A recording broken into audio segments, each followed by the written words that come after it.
Arizona, homeowner's best friend.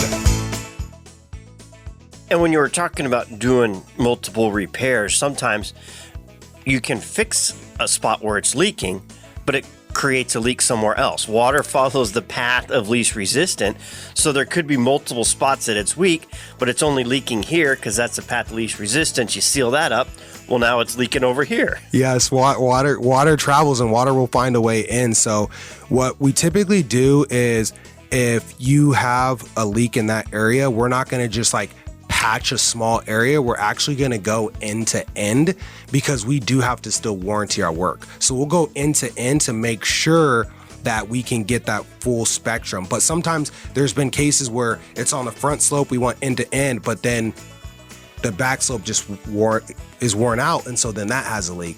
So I just try to make sure that I can help eliminate the problem they have, but I also want to be geared to their financial situation. Rosie on the house, every Arizona homeowner's best friend.